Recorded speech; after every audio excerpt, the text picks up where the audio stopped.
local heroes. Here is where we introduce you to the people performing extraordinary activities in their respective fields. We share stories that inspire, impact our lives, and compel us to think. So if you're keen to know who is the next local hero on our show, kindly subscribe to our channel and share it with your friends and family so that our local heroes reach out to every house there. Today we have with us a man who was once a rag picker. सही सुन रहे हो आप, कूड़ा उठाने का काम करते थे एक समय पे। दिल्ली के रेस्टोरेंट्स में उन्हें डिशेस भी क्लीन की है। But today he is a world-renowned photographer. He is none other than Vicky Roy, sir. So we are delighted to have you with us here today for our show. Welcome to the show, sir.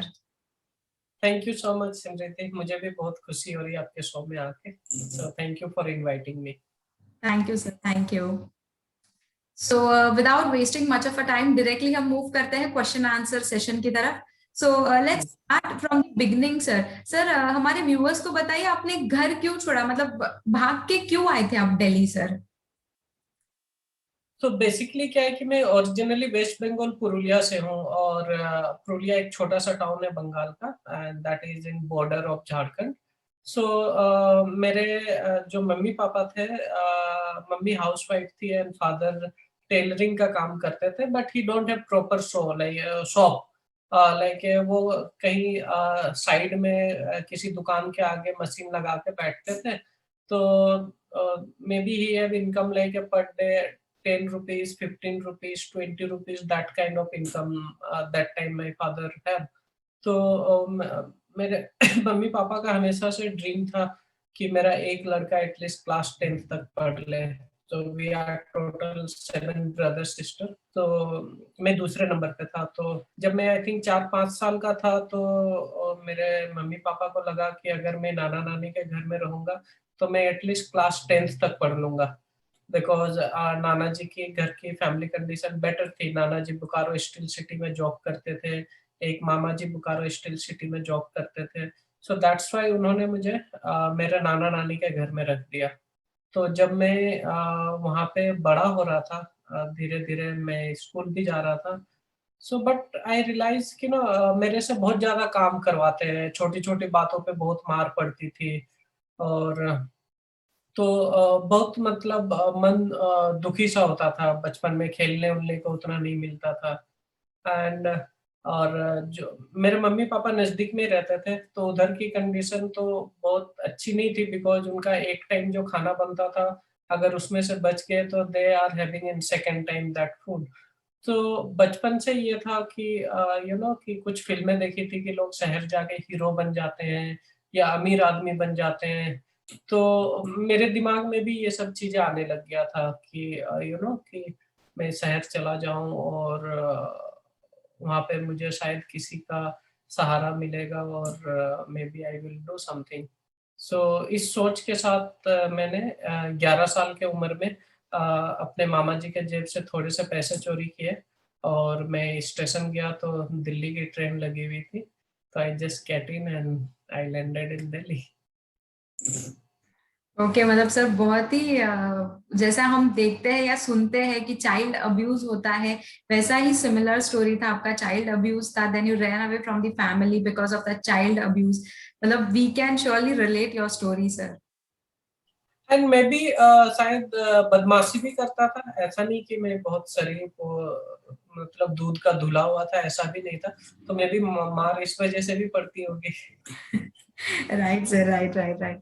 So sir बताइए, आपने दिल्ली जब आए आप तो आपने survive कैसे किया? मतलब इतना बड़ा शहर, नो इनकम सोर्स, कुछ भी नहीं था, तो आपने सरवाइव कैसे किया दिल्ली में आने पर? तो जब मैं दिल्ली पहुंचा तो मुझे ना समझ में नहीं आ रहा था कि मैं क्या करूं, क्योंकि मैं पहली बार इतना बड़ा प्लेटफॉर्म देख रहा था. तो मैं स्टेशन के एक एंड से दूसरे एंड वॉक किया. फिर मैं स्टेशन से बाहर गया, देखा बहुत भीड़ है, तो मैं दोबारा प्लेटफॉर्म में आ गया और मैं रोने लग गया. बिकॉज मैं होपलेस हो गया, मुझे समझ में नहीं आ रहा था कि मैं क्या करूं. तो मैं प्लेटफॉर्म पे के किसी कोने पे एक जगह बैठ के रोने लग गया. तो स्टेशन पे जो बच्चे कबाड़ी चूमते हैं उन्होंने मुझे रोते हुए देखा, तो वो मेरे पास आए और मेरे से आके पूछा कि घर से भाग करके आया है. एंड उनको लग गया होगा मेरी शक्ल देख के. एंड हम काफी देर तक बात किए, उन्होंने मुझे कुछ खाने के पैकेट्स वगैरह दिए and we become a good friend. तो 2-3 दिन में उनके साथ घूमा, फिर उनके साथ ही मैं काम करने लग गया एज ए रैक पिकिंग का। जो जो लोग पानी की बोतल पी के बोतल फेंक देते थे, हम वो पानी की बोतल इकट्ठा करते थे, उसको अच्छे से धुलते थे, और हर एक प्लेटफॉर्म में एक वाटर कूलर लगा होता था ठंडा पानी के लिए।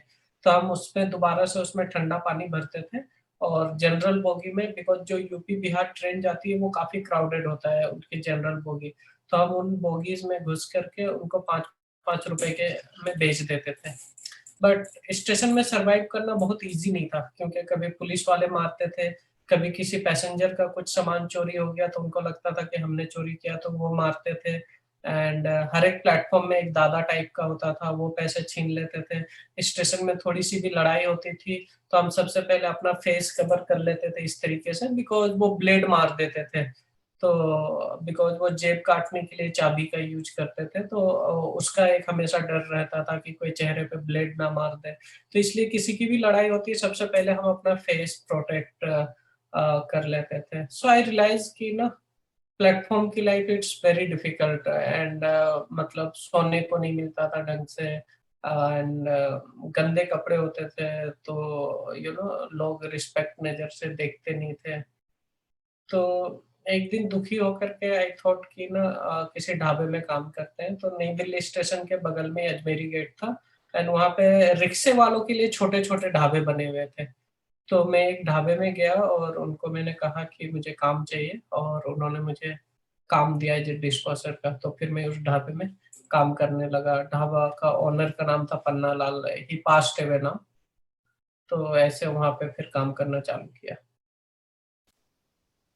सर आपको कभी ऐसे नहीं लगा कि मतलब आप ये जो सब काम कर रहे थे, मतलब डिशेस क्लीन करने का हो या रैक पिकिंग का हो, आपको कभी लगा नहीं that you aren't meant for this, या ये नहीं था जो आप करना चाहते थे? ऐसा नहीं लगा आपको कभी सर? एक्चुअली मेरे पास ऑप्शन नहीं था, और मैं जिस तरह के फैमिली से, आपको नाना नानी के घर के फैमिली कंडीशन बेटर थी, बट जो मेरा एक्चुअल फैमिली था वहाँ की कंडीशन से अगर मैं कंपेयर करूँ तो लाइक मेरे फादर का अगर आप ड्रीम देखोगे, सो हिज ड्रीम की मेरा एक लड़का क्लास 10th तक पढ़ ले, so 10th is the higher level. ठीक है, तो उससे आप मेरे फैमिली कंडीशन का अंदाजा लगा सकते हो। इनफैक्ट लाइक मैं 2016 में अपने घर की फोटो खींचा था। ठीक है, तो मैं आपको ये फोटो शेयर करता हूँ, आप इससे भी एक अंदाजा लगा सकते हो कि 2016 में मेरा घर मतलब कैसा है ना। So you can see my screen. Yes sir we can see. तो आप सोचिए, मैं 99 में घर से भागा था, और ये फोटोज मैंने 2016 में शूट किया। तो आप अंदाजा लगाइए कि किस तरह का घर होगा। लाइक ये हमारा नहाने का जगह है कि जहाँ पे हम नहाते थे। Right right right. तो वट एवर थिंग्स, मतलब ऐसा कुछ था नहीं कि ना, बिकॉज लगता था कि यही लिखा हुआ और हम इसी लायक है। मतलब तभी ऐसा सिचुएशन था सर कि सर्वाइवल इम्पोर्टेंट है, बाकी तो आगे का आगे देख लेंगे, बट फिलहाल सरवाइव करना मैटर कर रहा था आपके लिए। हाँ, यस। फिर सर आपने स्कूल कैसे ज्वाइन किया, मतलब वो जर्नी कैसा था आपका? आप मतलब कोई एनजीओ में रह रहे थे, फिर यू वेंट टू स्कूल, वो सब आप थोड़ा एलाबोरेट करोगे सर? सो बेसिकली क्या हुआ कि जब मैं ढाबे में काम कर रहा था, तो एक दिन एक भैया वहाँ पे खाना खाने के लिए आए, and I serve him food, and he said कि तुम्हारी उम्र अभी पढ़ाई लिखाई करने की है, तुम ये सब काम क्यों कर रहे हो। तो उन्होंने मुझे समझाया कि ना, मैं तुम्हें एक संस्था भेज देता हूँ, तुम उस संस्था में जाओ, वो लोग तुम्हें पढ़ाएंगे लिखाएंगे अच्छे से, और तुम्हें खेलने कूदने का सारा सामान ये सब देगा। तो उन्होंने मेरे ढाबा ओनर से बात करके मुझे दिल्ली में एक संस्था है जिसका नाम है सलाम बालक ट्रस्ट। सो सलाम बालक ट्रस्ट 1988 में बना था, जब मीरा नायर की पहली मूवी आई थी सलाम बॉम्बे। तो उस मूवी से जो पैसा इकट्ठा हुआ था उससे ये ट्रस्ट बना था। तो मैं उस ट्रस्ट में गया और मैं वहाँ पे रहने लगा। थोड़े दिन बाद क्योंकि मेरे पास कोई आईडी प्रूफ वगैरह नहीं थे उस समय, तो और मैं 5वीं तक घर से पढ़ के आया था, तो मेरा एफिडेविट वगैरह बना के क्लास 6 में मेरा फिर एडमिशन हो गया, और मैं फिर रेगुलर स्कूल जाने लगा। और बिकॉज मैं पढ़ाई में शुरू से बहुत अच्छा नहीं था, तो जब मैं क्लास 6, 7, 8, 9, 10th में आया, तो 10th में मेरे बहुत कम परसेंटेज आए, मतलब 48% आए। एंड तो जो मेरे एनजीओ के टीचर था, उन्होंने मुझे कहा कि तुम पढ़ाई में अच्छे हो नहीं, तो अपना ट्रैक चेंज करो और कुछ वोकेशनल ट्रेनिंग करो। तो ऐसे मेरी फिर वहाँ पे क्लास 10th तक पढ़ाई हुई। ओके, तो फिर आपका स्कूल का एक्सपीरियंस कैसा था? मतलब वाज इट गुड? आपको बाकी के बच्चे कैसा ट्रीट करते थे सर?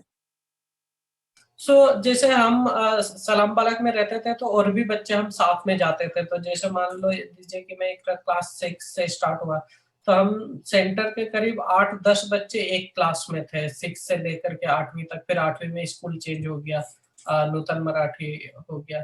तो क्योंकि क्या होता था कि मैं अगर अच्छा नहीं भी था ना, बट क्या होता था कि जो क्लास से टॉप करते थे वो सेंटर के बच्चे करते थे। तो मोस्ट ऑफली जब टीचर किसी को होता ना कि पढ़ा रहा हो, कुछ सवाल किया, तो वो किसी भी सेंटर के बच्चे को खड़ा करते थे तो जवाब दे देता था वो, बाकी बच्चे खड़े होके। तो हम लोग का नंबर ही नहीं आता था। तो टीचर कोशिश करता था कि एनजीओ के बच्चे से सवाल ना करो, दूसरे बच्चे से करो, क्योंकि उनको लगता था कि ये लोग तो जवाब दे देते हैं। तो ओवरऑल आपका स्कूल का एक्सपीरियंस काफी अच्छा था, मतलब आपके साथ बाकी हाँ, कंपेटिटर्स थे? Yes, it's very good experience. और हमें काफी अच्छी फैसिलिटी मिलती थी शेल्टर होम में। लाइक हमें 3 टाइम्स मील्स मिलते थे, इवनिंग न्यूट्रिशन मिलते थे, मॉर्निंग अच्छा ब्रेकफास्ट मिलता था, स्कूल ड्रेस, जूते, सब कुछ मिलते थे, फैंसी कपड़े मिलते थे। गर्मियों की छुट्टी में हमें पहाड़ों पे लेकर के जाते थे समर वेकेशन के लिए। सो लाइक एक लोअर मिडिल क्लास में जितनी फैसिलिटी मिलती है, वो सारी फैसिलिटी हमें मिलती थी। एंड स्टिल अभी भी लाइक हमें कुछ दिक्कत होती है, they support, because not like कि हम सेंटर में जाकर रहते हैं, बट हम हमें कुछ चाहिए। जैसे अभी सलाम बालक का मैं जो एलुमनाई ग्रुप है उसका मैं वाइस प्रेसिडेंट हूँ। तो जैसे अभी वैक्सीन लग रहा बच्चों को, तो मैक्स हॉस्पिटल के थ्रू लग रहा बच्चों को। तो लाइक हमें कोई दिक्कत ही नहीं है, हमें पता है कि मैक्स में जाना और हमें वैक्सीन लगाना है। Right, right. फिर सर फोटोग्राफी की तरफ कैसे डाइवर्ट हुए? मतलब फोटोग्राफी एकदम अलग से पिक्चर में कैसे आ गया सर? तो जब मैं सलाम बालक में आया था, नया नया 2000 में मैं आया था सलाम बालक में, 99 में घर से भागा था। तो जब मैं सलाम बालक आया, तो उस समय एक फोटोग्राफी वर्कशॉप हो रहा था वहां पे, और मैं नया नया लड़का आया था। तो मैं तो पार्टिसिपेट नहीं किया था, बट कुछ सेंटर के बच्चे, अलग अलग सेंटर के बच्चे जाते थे पार्टिसिपेट करने के लिए। तो जब उनका वो वर्कशॉप खत्म हो गया था, तो थोड़े टाइम बाद उसमें से 2 बच्चों का काम काफी बढ़िया था। तो वो बाद में श्रीलंका और इंडोनेशिया गए थे अपने एग्जीबिशन के लिए। तो वो चीज दिमाग में था। तो मुझे लगा कि शायद फोटोग्राफी करूंगा तो घूमने फिरने को मिलेगा। तो ये तो नहीं पता था कि फोटोग्राफर बन जाऊंगा। तो ऐसे ही लालच में मैंने अपने टीचर को बोल दिया कि सर मुझे फोटोग्राफी करनी है। तो जो मेरे एनजीओ के टीचर थे, सर कह रहे उसके लिए बड़ा कैमरा चाहिए, वो कहाँ से लाओगे? ठीक है। so, सलाम बालक ने मुझे एक कोडेक कैपिटन का कैमरा दिया, प्लास्टिक का camera. I will show you.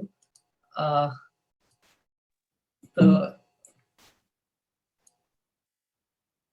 ये कोडेक कैपिटन का कैमरा दिया मुझे, प्लास्टिक का। उस समय 499 रुपए का ये कैमरा आता यस, था। Yes, yes. और मैंने इससे फोटो खींचना चालू किया। तो मैं अपने दोस्तों को पार्क में लेके जाता था, एंड उनसे मैं 5 रुपए करके पर फोटो लेता था, क्योंकि उसे डेवलप करके मैं उनको प्रिंट देता था। तो उनको पार्क में ले जाके इस तरीके से मैं फोटो खींचता था, और मुझे लगता था यही फोटोग्राफी है। मुझे ये नहीं पता था डीएसएलआर कैमरा होता है, एसएलआर कैमरा होता है, ये सब चीजें।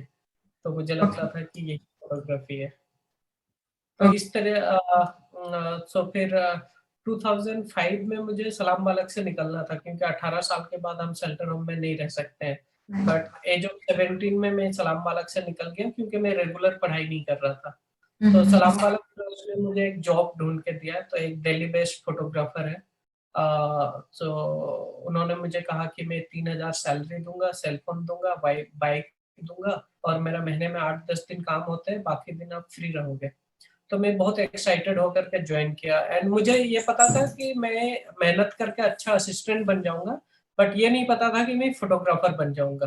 बिकॉज मुझे लगता था कि फोटोग्राफी के लिए अंग्रेजी आना जरूरी है, एंड मैं हिंदी मीडियम से पढ़ा था, 10वीं तक भी ही पढ़ा हूँ. सो आई नेवर थॉट कि ना मुझे फोटोग्राफर बनना है, but as a good assistant that also I feel कि मेरा कैरियर के लिए बहुत बढ़िया है. तो मैं उनको ज्वाइन किया और सलाम बालक से मैंने 28,000 रुपए लोन मांगा एक कैमरा खरीदने के लिए, और मैंने उनसे लोन लेके एक फिल्म कैमरा खरीदा. एंड सलाम बालक मुझे हर महीने 3 रोल भी प्रोवाइड करते थे. तो वो रोल मेरे लिए कम पड़ते थे, तो जो मेरी सैलरी थी उसमें से 500 मुझे लोन के रिटर्न करने होते थे. तो 2,500 में दिल्ली में सरवाइव करना बहुत डिफिकल्ट होता था. तो मैं कभी-कभी शादी घर में जाके वेटरिंग कर लेता था, या लाइटें उठा लेता था शादी में, एंड उससे जो पैसा मिलता था उससे फ़िल्म रोल खरीदता था. बसों में जैसे जब ट्रैवल करता था तो पहले प्राइवेट बस चलती थी दिल्ली में, तो जैसे आगे के गेट से चढ़ता था, ₹2 की टिकट लेता था और सबसे पीछे बैठ जाता था ताकि कंडक्टर को पता ना चले कि मैंने ₹2 की टिकट लेके बैठा है, क्योंकि पीछे वाला कंडक्टर पूछता था तो बोलता था हाँ टिकट ले लिया हूँ. Right right right right. फिर सर आपने एक एग्जीबिशन लगाया था सर दिल्ली में, तो वो एग्जीबिशन मतलब आपने कब लगाया और इतना फोटोग्राफी में आपने मास्टर की कब किया कि आप एक एग्जीबिशन खुद का लगा सको सर? जब मैं अपने बॉस को असिस्ट कर रहा था तो वो मुझे हमेशा लाइब्रेरी में भेजते थे बुक्स देखने के लिए, और किसी भी दूसरे फोटोग्राफर का काम लगता था तो वो मुझे देखने के लिए जाने के लिए बोलते थे. तो मुझे समझ में नहीं आता था कि मेरे बॉस मुझे जबरदस्ती क्यों भेजते थे ना. और मुझे लगा वो बोलते थे कि नोट बना करके लेके आना और मुझे बताना कि उस बुक में क्या अच्छा लगा, क्यों अच्छा लगा. ठीक है. तो एक दिन मैंने अपने बॉस से पूछा कि ना मैं क्यों जाऊँ ना. सो ही सेड कि आप भी फोटोग्राफी करना चाहते हो ना, आप भी चाहते हो ना कि कल दिन आपका एग्जीबिशन लगे. तो आई सेड कि यस.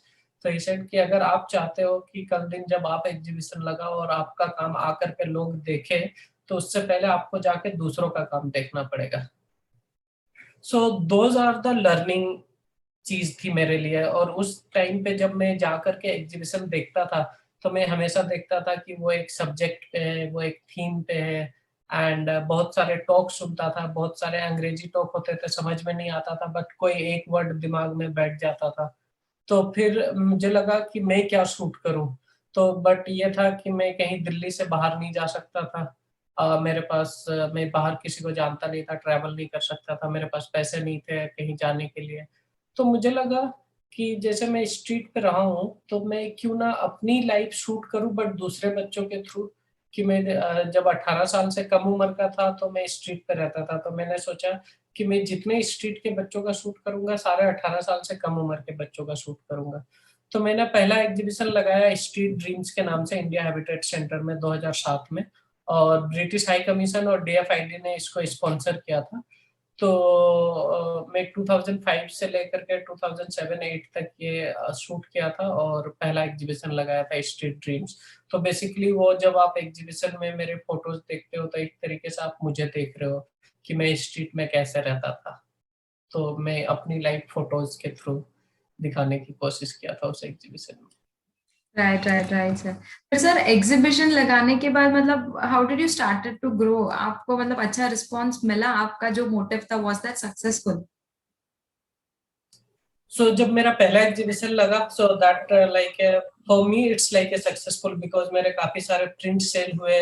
एंड मेरा एग्जीबिशन 3 टाइम लंदन ट्रैवल किया, साउथ अफ्रीका गया, वियतनाम गया. तो यू नो मतलब एक ऑप्शन खुल गया था कैरियर में, बट मैं स्टिल असिस्टेंट का ही काम कर रहा था. एंड मुझे ना मतलब ऐसा नहीं था कि मुझे ये चाहिए, क्योंकि जो भी है अभी भी मेरे पास वो एक्स्ट्रा है मेरे पास. तो मेरे पास खोने के लिए कुछ था नहीं. तो जो भी मिल रहा था वो एक्स्ट्रा था, और मेरी कोई ऐसा एक्सपेक्टेशन नहीं था कि मैं फोटोग्राफर बन जाऊंगा. तो मैं बस असिस्ट करते गया, फिर धीरे धीरे ना लोग मिलते गए मुझे अलग अलग तरह के. कोई झाड़ में चढ़ाने वाले लोग मिले, कोई झाड़ से उतारने वाले लोग मिले. बट मेरा मेंटोर हमेशा एज ए स्ट्रॉन्ग, एक मेरा ऑर्गेनाइजेशन सलाम वाला हमेशा एज ए स्ट्रॉन्ग पिलर की तरह मेरे पीछे खड़ा रहा. और मेरे मेंटोर हमेशा मुझे इधर उधर भटकने नहीं दिया कि ना ज्यादा हवा में मत उड़ो, कि अगर आपका कोई एग्जीबिशन लग गया या कोई ग्रांट मिल गया. सो ही सेड कि बी इन ग्राउंडेड. सो 2008 में मैं एक वर्ल्ड वाइड फोटोग्राफी कंपटीशन में पार्टिसिपेट किया, एंड वही स्ट्रीट ड्रीम्स के फोटो के थ्रू। एंड उसमें पूरे वर्ल्ड से उन्होंने 4 फोटोग्राफर चुने, तो 2 यूएस से था, एक हांगकांग से था और एक में इंडिया से था। तो मैं पहली बार लाइफ में कुछ जीता, लाइक मैं इससे पहले स्कूल वगैरह में था, इतने कंपटीशन में पार्टिसिपेट किया था, दौड़ में बाकी चीजों में कभी कुछ नहीं जीता था। एंड मैं पहली बार किसी फोटोग्राफी कंपटीशन में पार्टिसिपेट किया and I win that. And उसमें मुझे फिर उन्होंने 6 महीने के लिए न्यूयॉर्क बुलाया, वर्ल्ड ट्रेड सेंटर का रिकंस्ट्रक्शन शूट करने के लिए। जो बिल्डिंग गिर गई थी तो वो दोबारा से रीबिल्ड हो रहा था, एंड उसमें पूरे वर्ल्ड से 4 फोटोग्राफर को इनवाइट किया था वो शूट करने के लिए, और मैं इंडिया से उसको रिप्रेजेंट कर रहा था। एंड साथ में उन्होंने मेरा न्यूयॉर्क में एक बहुत बढ़िया फोटोग्राफी स्कूल है, इंटरनेशनल सेंटर फॉर फोटोग्राफी, वहाँ पे एडमिशन हो गया, और फिर मैं रेगुलर पढ़ाई करने, मतलब फोटोग्राफी, डॉक्यूमेंट्री फोटोग्राफी का कोर्स किया वहाँ पे जाकर के न्यूयॉर्क में। Okay, so this is how, मतलब आपने इंडिया के दिल्ली के स्ट्रीट्स पे कैसे काम किया, और आप कहाँ, आप वर्ल्ड ट्रेड सेंटर में आप फोटोग्राफी के लिए गए थे, फिर आपको कैसे पुणे में एडमिशन मिला, मतलब it's really very commendable sir. Thank you. Okay sir, तो फिर सर आपने एक लाइब्रेरी शुरू किया है सर, तो ये लाइब्रेरी क्या है और किस चीज में डील करता है? सो बेसिकली क्या हुआ कि जब मैं न्यूयॉर्क से वापस आया एंड मैं अपना काम कंटिन्यू करने लगा, थोड़े बहुत फ्रीलांस काम करने लगा। देन आई मैं इस्लाम बालक में एक अवार्ड प्रोग्राम चलता था जिसका नाम था international award for young people, तो मैं उसका गोल्ड अवार्ड होल्डर था। सो उस अवार्ड प्रोग्राम के थ्रू मुझे फिर लंदन बुलाया प्रिंस एडवर्ड के साथ लंच करने के लिए, बकिंगम पैलेस। एंड फिर मैं वहां से आया, फिर काम करते रहा। तो 2011 में मेरा एक फ्रेंड है चंदन गोम्स और मैं, हम दोनों ने मिलके एक फोटोग्राफी लाइब्रेरी स्टार्ट की।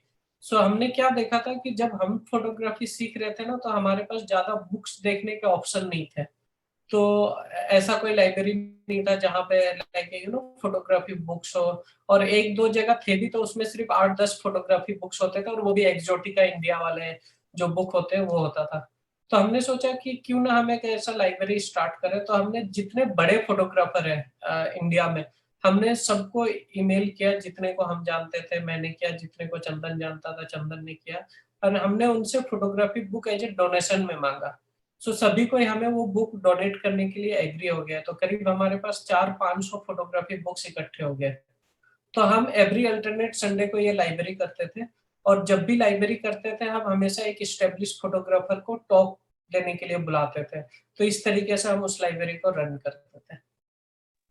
ओके, सो मतलब बेसिकली आपका एक ही मोटिव था कि जो भी बडिंग फोटोग्राफर्स है उनको हेल्प हो ये हाँ। लाइब्रेरी से। Yes. Right right right. And photography books काफी एक्सपेंसिव होते हैं जो यंगर जनरेशन शायद अफोर्ड ना कर सके। Right sir, right right right. So मतलब इन शॉर्ट आपका यही मोटिव था कि सबको हेल्प होना चाहिए, मतलब it can be of any financial background, the child can be of any financial background, उसको अगर फोटोग्राफी में इंटरेस्ट है the library should benefit him. हाँ, बट लाइक उसके लिए उसको खुद आना पड़ेगा, ये नहीं कि मतलब मैं कुछ सपोर्ट कर सकूं।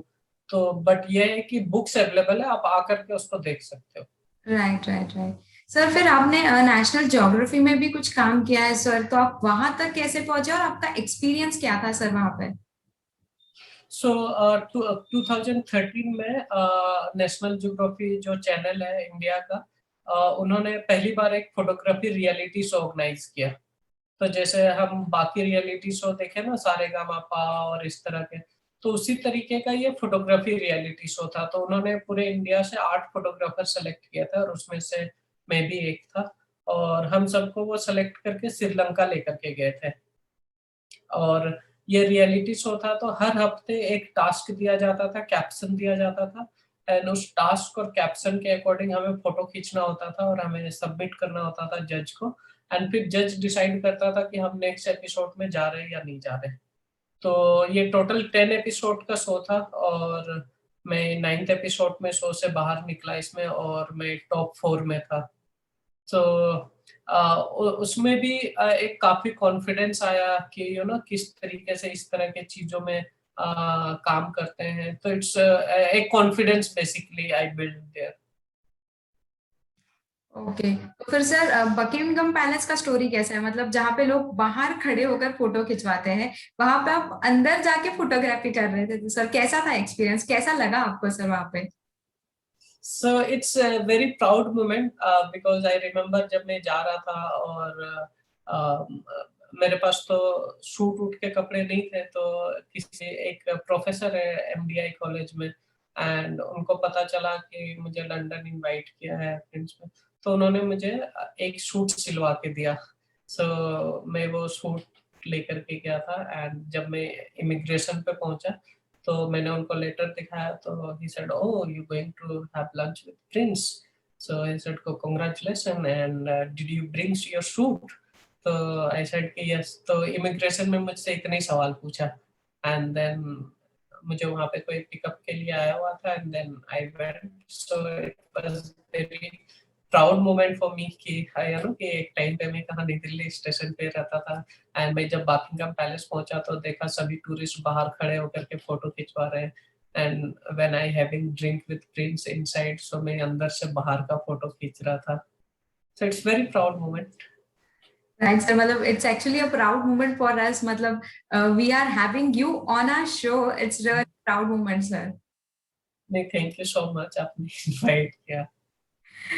सर अच्छा, तो सर आप मुझे ये बता सकते हो कि आप फोटोग्राफी के थ्रू कुछ सोशल एक्टिविटीज करते हो, तो क्या एक्टिविटीज आप करते हो आपके फोटोग्राफी के थ्रू? 2013 में मेरी पहली फोटोग्राफी बुक आई, होम स्ट्रीट होम के नाम से। इस बुक का नाम होम स्ट्रीट होम इस वजह से रखा था क्योंकि पहले मैं घर पे था, फिर मैं सड़क पे रहा, और फिर मैं शेल्टर होम में रहा। तो आफ्टर स्ट्रीट मैंने शेल्टर होम की लाइफ शूट की थी कि स्ट्रीट के बाद शेल्टर होम में मेरी लाइफ कैसी थी। दैट्स वाई वो शूट किया था। और वो बुक आने के बाद I got fellowship to study MIT media lab Boston. तो फिर मुझे फेलोशिप मिला और फिर मैं MIT गया थोड़े टाइम के लिए, एंड वहां से रिटर्न आया। तो when I was in class 7, तो क्लास में टीचर ने एक सवाल पूछा था कि आप देश के तरक्की में कैसे योगदान कर सकते हो। तो हमारे पास कोई जवाब नहीं था। तो टीचर ने कहा कि सबसे पहले आप तरक्की करो, आप खुद तरक्की कर लोगे तो देश से एक गरीब कम हो जाएगा, एंड देन उसके बाद आप दूसरों के लिए सोचना। So till 2014 whatever I'm doing, to develop myself, and उसके बाद मैंने कुछ फोटोग्राफी इनिशिएटिव किया। जैसे मेरे एक जर्मन फ्रेंड है और 3 इंडियन फ्रेंड, उन्होंने MP में खजुराहो से 70 किलोमीटर दूर एक गांव है, उसका नाम है जनवार, एंड वहाँ पे 2 कास्ट के लोग रहते हैं, एक आदिवासी और एक यादव। तो उनके लिए उन्होंने एक स्केट पार्क बनाया स्केटिंग करने के लिए, एंड मैं वो शूट करता था जा करके। तो फिर बाद में लगा कि कैसे इन बच्चों को लोग जाने, तो हमने सोचा कि क्यों ना एक कैंपेन किया जाए इनके लिए कि I will share with you the picture so then you can understand much better way. Sure sir, sure. जैसे ये जनवार के फोटो है कि आप इससे अंदाजा लगा सकते हो कि किस तरह के बच्चे यहाँ पे स्केटिंग करते हैं। तो मैं इनको शूट करता था। तो फिर देखा कि इन बच्चों के बारे में कैसे जाने, तो हमने सोचा कि क्यों ना ये बच्चे जो करना चाहते हैं हम उनकी बातें बोर्ड पे लिख दें, या जो बनना चाहते हैं, तो लाइक अंकुश सिंह कि मैं देश की सेवा करूंगा, this girl name is Seema and सी सिंह की हमारे स्कूल में पंखे होने चाहिए। तो जब मैंने इनको अपने सोशल मीडिया पर शेयर करना चालू किया, सो पीपल स्टार्ट सपोर्ट। जब मैंने ये पिक्चर शेयर किया तो मेरे एक दोस्त ने स्कूल के लिए पंखे डोनेट कर दिए। There is another guy Govind, जब मैंने ये पिक्चर शेयर किया तो हमारे एक ट्रस्टी है, उन्होंने इनको 2 लाख रुपए की स्कॉलरशिप दी आगे पढ़ने के लिए। लेटर ऑन जो विलेज का वो बुंदेलखंड का एरिया है, तो वहाँ पे पानी की काफी दिक्कत है, एंड गांव वालों को ड्रिंकिंग वाटर के लिए 3 किलोमीटर दूर जाना पड़ता है। तो जो ऑर्गेनाइजेशन थी उन्होंने मुझे कहा कि उसका एक सॉल्यूशन है, बट उसके लिए हमें 8 लाख रुपए चाहिए।